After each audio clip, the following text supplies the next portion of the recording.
Imagine this. A quiet Tuesday morning, sunlight spills across your floor.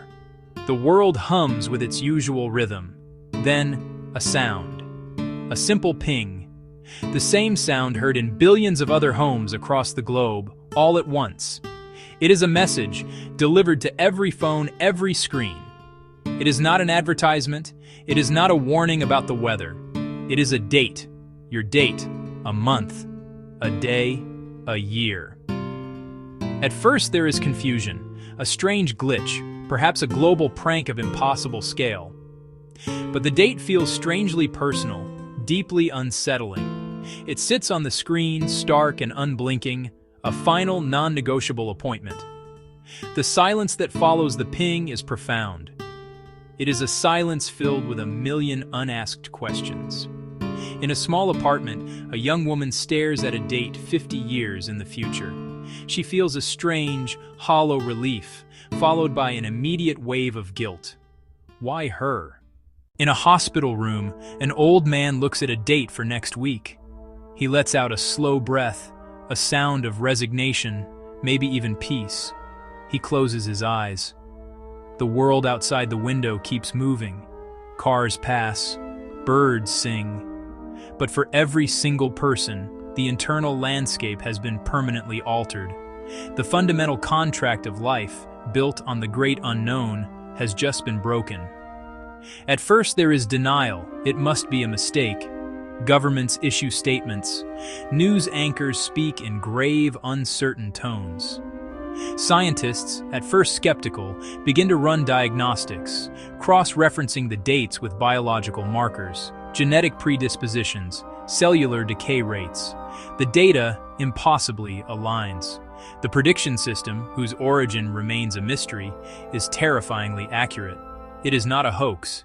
It is the new reality. The world has not ended, but the world as we knew it is gone forever. A new era has begun, one defined not by what we might achieve, but by when we must stop. For some, the knowledge is a key, unlocking a cage of anxieties they never knew they were in. For others, it is the cage itself, a prison of numbered days. A person with a date 10 days away might quit their job, stare at the ocean. A person with a date 6 decades from now might enroll in medical school.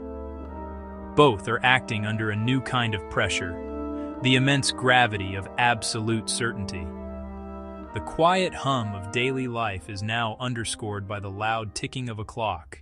Relationships, the delicate threads that weave the fabric of our lives, are tested in ways never before imagined. Bonds are forged and broken with a new, brutal finality. Imagine two people falling in love. They share their hopes, their dreams, and now their dates. One has 70 years, the other has 2. What do? Do they embrace a love that comes with a guaranteed, heart-wrenching expiration? Don't waste this time. Live it with me now. The long-timer, facing decades of a future without them, might hesitate, their love warring with their instinct for self-preservation. Choices become impossibly cruel. Friendships also undergo a seismic shift. The petty arguments and minor grievances that once seemed so important simply evaporate. Friends with limited time left are treated with a gentle reverence, their presence cherished. But a new unspoken barrier can also emerge.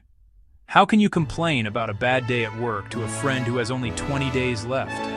An invisible wall rises between short-timers and long-timers. The global economy, an intricate system built on assumptions of growth, risk, and long-term planning, would be thrown into absolute chaos.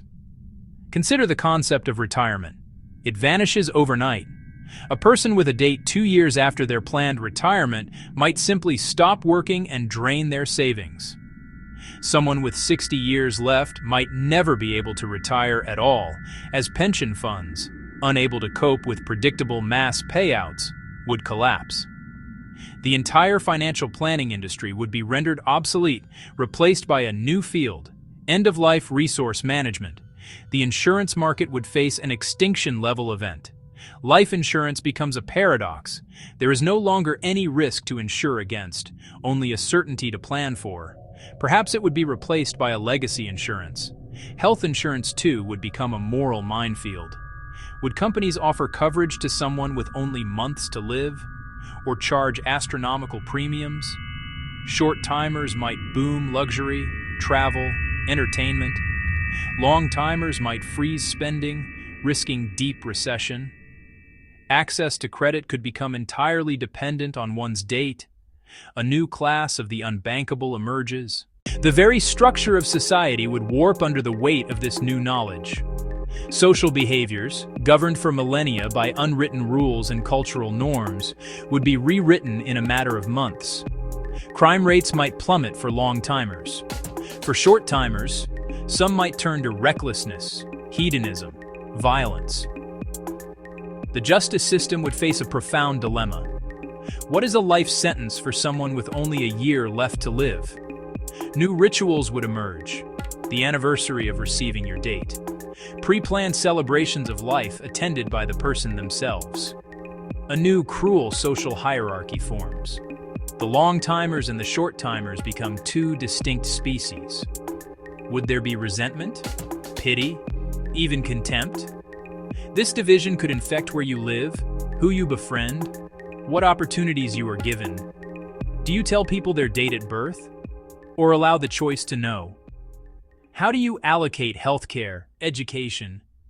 New laws, new constitutions, new human rights would be forged in this fire, all while the clock ticks for everyone. How could such a thing even be possible? The ability to predict the exact day of a person's death implies a level of scientific understanding that for us today looks like pure science fiction. It would require a complete mastery of biology and a perfect understanding of the countless variables that contribute to a lifespan. It's not just genetics, it's the subtle interplay of environment, lifestyle, cellular decay, random mutations, quantum randomness. To pinpoint a single day suggests chance is actually a predictable chain of cause and effect. The most likely candidate, advanced artificial intelligence. An AI could analyze an entire biological makeup, process trillions of data points. Every meal, every breath, every exposure. It could model every organ, every cell, and calculate the precise moment a critical system fails. If our death is predictable, is our life predetermined? Such a technology would challenge our beliefs about free will. If a machine knows your death date, eating healthier, quitting smoking, exercising more may only change the path, not the destination. Life would feel less like a story we write and more like a script we follow. The trust in this technology would be absolute and terrifying. The arrival of the date brings with it an avalanche of ethical dilemmas. The most immediate question is one of ownership. Privacy. Who has the right to this information? Is it yours alone?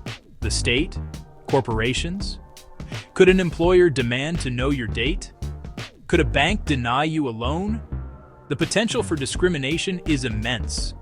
Many faiths rest on mystery. Some might see a set date as destiny. Others would feel robbed, purpose replaced by the cold logic of a machine.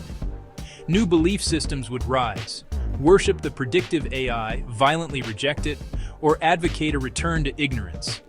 Ultimately, the deepest ethical challenge, preserving human dignity. Remember, a life is measured not by duration, but by depth, by love, by the mark it leaves on others. In the end, this imagined world holds up a mirror to our own. It forces us to examine the foundation upon which we build our lives, uncertainty. Every choice carries weight because we cannot be sure of the outcome. Every act of courage is courage because failure is possible.